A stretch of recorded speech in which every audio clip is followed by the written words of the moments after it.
Hello मेरे गुलाब जामुनो, आप सबका बहुत बहुत स्वागत है आपके अपने चैनल किंगडम ऑफ बायोलॉजी में।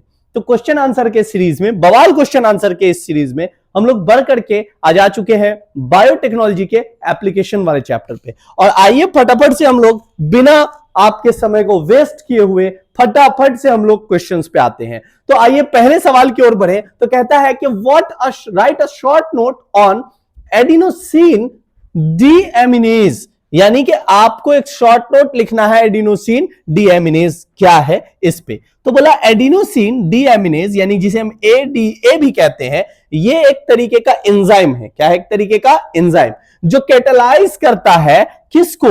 डीएमिनेशन को। किसके डीएमिनेशन को भाई? तो एडिनोसिन के। और किस में बदल जाएगा ये?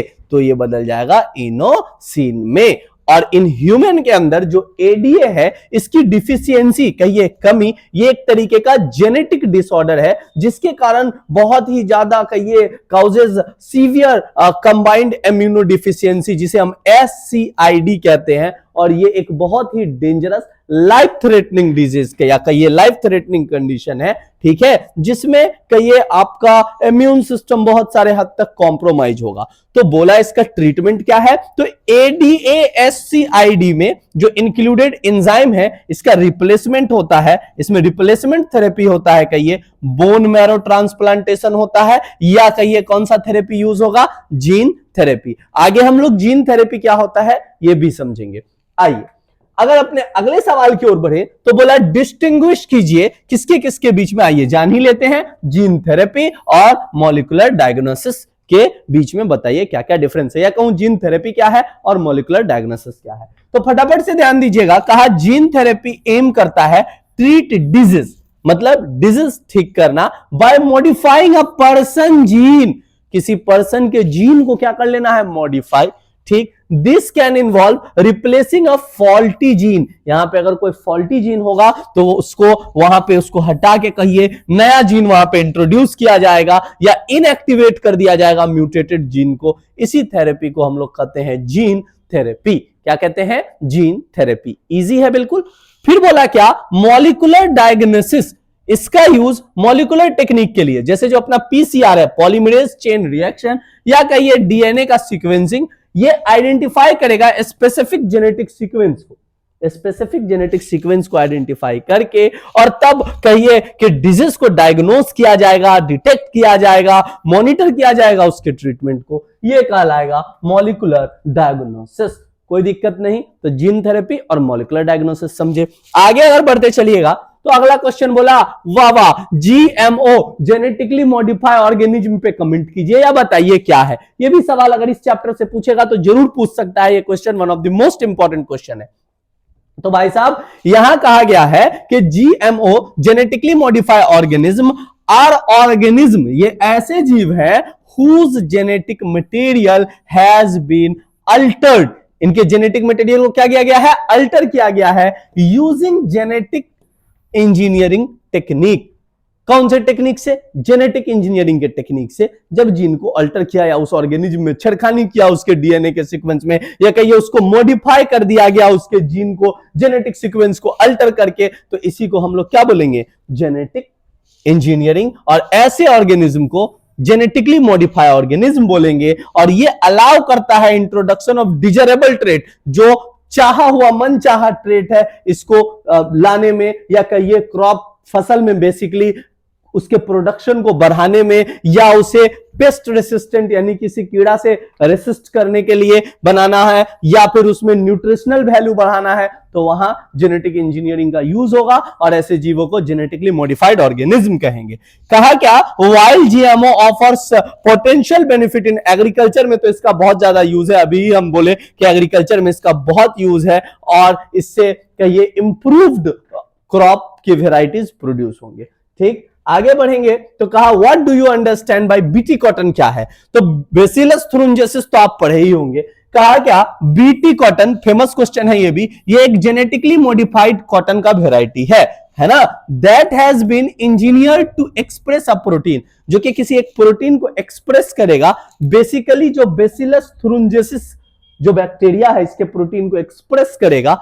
जाहिर सी बात है जब ये एक्सप्रेस करेगा तो ये एक्चुअली में किल कर देता है इंसेक्ट के लार्वा को। तो बोला क्या, इससे ये बच जाएगा, किससे, इंसेक्ट से। तो ये एक्ट करेगा इंसेक्टिसाइड के जैसा, किसके जैसा, इंसेक्टिसाइड के जैसा, और प्रोवाइड करेगा प्लांट को रेसिस्टेंस, मतलब ये बचेगा, प्रोवाइड मतलब प्लांट बचेगा किससे, पेस्ट, कीड़ा मकोड़ा से, और खास करके बॉल वॉर्म से, ये कीड़ा जो कि कॉटन पे लग जाता है। आइए आगे अगर बढ़े तो बोला व्हाट इज बायोटेक्नोलॉजी। अरे भाई साहब पीछे भी किए हैं ये क्वेश्चन, बोला डिस्क्राइब द एप्लीकेशन को भी डिस्क्राइब कीजिए, किस फील्ड में, मेडिसिन के फील्ड में। आइए, कहा बायोटेक्नोलॉजी तो आपको पता ही है, यूज ऑफ लिविंग ऑर्गेनिज्म, जो जीवित वस्तु है या उनके जो प्रोडक्ट है इनका यूज किया गया डेवलप करने के लिए, प्रोडक्ट को मॉडिफाई करने के लिए, और इसी प्रक्रिया को अलग अलग, चाहे मेडिसिनल फील्ड में हो, एग्रीकल्चर फील्ड में हो, इन सब फील्ड में इनको कहिए रेवोल्यूशन लाया गया और बहुत बढ़ोतरी किया गया। इसी को ही हम लोग क्या बोलते हैं, बायोटेक्नोलॉजी। का प्रोडक्शन किस चीज का, तो जानिए यहां पे पहले कि कुछ प्रोटीन का, ठीक है, थेराप्यूटिक प्रोटीन। बोला recombinant DNA technology allow mass production of insulin. तो भैया मेरे, इंसुलिन जो इतना बड़े पैमाने पे बन पाया और इसको अब हम लोग यूज करते हैं, ये किसके कारण संभव है, बायोटेक्नोलॉजी के कारण। फिर क्या बोला है, ग्रोथ हार्मोन हो या कोई भी प्रोटीन जो आज के दौर में, या ये वैक्सीनेशन जो ह्यूमंस को लगते हैं आज के दौर में, ये सब बायोटेक्नोलॉजी के कारण ही संभव हो पाया। और क्या बोला है, आइए वैक्सीनेशन, यहां पे अगला पॉइंट ही है अपना, वैक्सीनेशन का डेवलपमेंट। आप ही सोचो कि पहले के समय में अगर लोगों को कुत्ता काट लेता था तो लोहा गर्म करके सटाया जाता था, है ना। तो ये सब जो वैक्सीन इतना डेवलप हो पाया आज के डेट में, ये सब बायोटेक्नोलॉजी का ही देन है ना। तुम सोचो आज के डेट में किसी को कुत्ता काट ले और लोहा गर्म करके सटाया जाए तो उसका आधा प्राण तो वही निकल जाएगा, है ना। So vaccination are very important, और यही दर्शाता है कि बायोटेक्नोलॉजी आज के डेट में कितना एडवांस है और कितना जरूरी है। फिर क्या बोला गया कि जीन थेरेपी, ये शब्द अभी हम लोग पीछे भी पढ़े, जाहिर सी बात है कि डायग्नोसिस में हेल्प करेगा, है ना, किसी भी जीन को अल्टर करेगा, यही जीन थेरेपी में। बोला मॉलिक्यूलर डायग्नोसिस, अभी इसको भी हम लोग पीछे पढ़े हैं, पीसीआर हो चाहे एलिसा टेक्निक हो, इनके पॉलीमरेज चेन रिएक्शन हो, ये सब किसी भी डिजीज को कहिए डायग्नाइज करने में, इन सब में हेल्प करेगा, या ट्रीटमेंट को मॉनिटर करने में। फिर बोला मोनोक्लोनल एंटीबॉडी, ये जो है हाईली स्पेसिफिक एंटीबॉडी होंगे जो यूज करेंगे टारगेटेड थेरेपीज को, और इसको कैंसर में या ऑटो इम्यून डिजीज में यूज किया जाता है। कोई दिक्कत नहीं, आगे की तरफ बढ़े तो अगला क्वेश्चन बोला है कि write short note on the following, छोटा छोटा नोट्स लिख के बताइए, किस पे, how are genetically modified crop useful, कैसे जेनेटिकली मॉडिफाई क्रॉप जो है हमारे लिए यूजफुल है, और साथ ही साथ ह्यूमन ग्रोथ हार्मोन के बारे में। तो ध्यान दीजिएगा, कहा जेनेटिकली मॉडिफाइड जो जीएम क्रॉप है, ये क्रॉप जो प्लांट है, ये जेनेटिकली मटेरियल, इनके जेनेटिक मटेरियल को अल्टर किया जाएगा, ठीक है, ताकि अलग अलग वैरायटी के प्लांट प्रोड्यूस हो पाए। और ऐसा किया किस लिए जाएगा, तो सबसे पहले जो प्रोडक्शन है यील्ड है, इनको बढ़ाने में, रेसिस्टेंट बनाने में इनको पेस्ट से, ताकि कीड़े मकोड़े इस पे नहीं लगे। अभी हम पीछे बीटी कॉटन का एग्जांपल भी लिए हैं, और हार्श इन्वायरमेंट में भी ये सरवाइव कर सके इन सब चीजों में। फिर अगला पॉइंट ही है कि रिड्यूस पेस्टिसाइड, जाहिर सी बात है अभी बीटी कॉटन एग्जांपल में लिए ही थे, तो पेस्टिसाइड्स मतलब कीड़े मकोड़े ऐसे पौधों पे नहीं लगेंगे जो जेनेटिकली मॉडिफाइड होगा। साथ ही साथ इनहैंस न्यूट्रिशन वैल्यू प्लांट की बढ़ाने के लिए, और साथ ही साथ टॉलरेंस बढ़ाने के लिए, ताकि ये थोड़ा सूखा में भी, थोड़ा सेलाइन मिट्टी है तब भी इन सब कंडीशन के बावजूद ग्रो कर सके। तो इन सब चीजों के लिए जेनेटिकली मॉडिफाइड प्लांट का या क्रॉप का कहिए यूज होता है। आगे बोला कि ह्यूमन के ग्रोथ हार्मोन HGH के बारे में बताइए। तो ये एक तरीके का पेप्टाइड हार्मोन है, ठीक है, जो कि पिट्यूटरी ग्लैंड प्रोड्यूस करता है, और इसका फंक्शन क्या क्या है, तो ग्रोथ और डेवलपमेंट, जो कि सेल के ग्रोथ वगैरह पे ध्यान रखेगा, रिप्रोडक्शन पे और रीजनरेशन पे। और ये बहुत जरूरी है बेबीज में बेसिकली, क्योंकि उनमें ग्रोथ पैटर्न देखा जाता है, और बेबी ग्रो होगा तब तो एक एडल्ट मैन बनेगा ना, तो बेबी के ग्रोथ में बहुत ज्यादा कहिए जरूरी है। फिर क्या बोला है, मेटाबॉलिज्म, ये इन्फ्लुएंस करता है प्रोटीन को, फैट को, कार्बोहाइड्रेट के मेटाबॉलिज्म को। साथ ही साथ बॉडी कंपोजिशन, यानी कि मसल मास कितना होगा, बोन कितना होगा, ये मतलब बोन कितना मजबूत होगा, इन सारे फैक्टर्स किस पे निर्भर करते हैं सारे फैक्टर्स? जो ग्रोथ हार्मोन है उस पे। तो इसीलिए ये जरूरी है। तो रिकॉम्बिनेंट HGH का यूज किया जाता है ग्रोथ डिसऑर्डर को, जो चिल्ड्रन में हो गया हो या एडल्ट में ऐसा कोई कंडीशन हो गया हो तो उसको ट्रीट करने के लिए इस हार्मोन का बेसिकली यूज किया जाता है। आगे बढ़ते चले तो अगला सवाल बोला बायोपायरेसी क्या है? पायरेसी समझे हैं? पायरेटेड मूवी जानते हैं? कोई सिनेमा घर में नया फिल्म लॉन्च हुआ है ना, और लोग उसको छुपा के हॉल में पीछे से रिकॉर्ड करके और वायरल कर दिया बिना परमिशन के, तो दैट इज पायरेटेड। इसका सर अपन के सब्जेक्ट में क्या यूज है यूज भाई साहब, मान लीजिए कोई जेनेटिकली मॉडिफाइड प्लांट ये किया, कोई प्लांट जेनेटिकली मॉडिफाइड हुआ, या मान लीजिए कोई बड़ी कंपनी है, इंडिया आई है ना, जैसे अमेरिका ही एक समय में बासमती राइस जो है अपना, उसका पेटेंट ले ली। अब भाई साहब इंडिया का रिसोर्सेज यूज कर लिया वो कंपनी, और साथ ही साथ पेटेंट ले लिया, यानी कि उसको रजिस्टर्ड करवा लिया। अब भाई साहब तुमको अगर बासमती चावल उगाना है तो परमिशन लेना पड़ेगा उससे, या उसको पैसा पे करना पड़ेगा।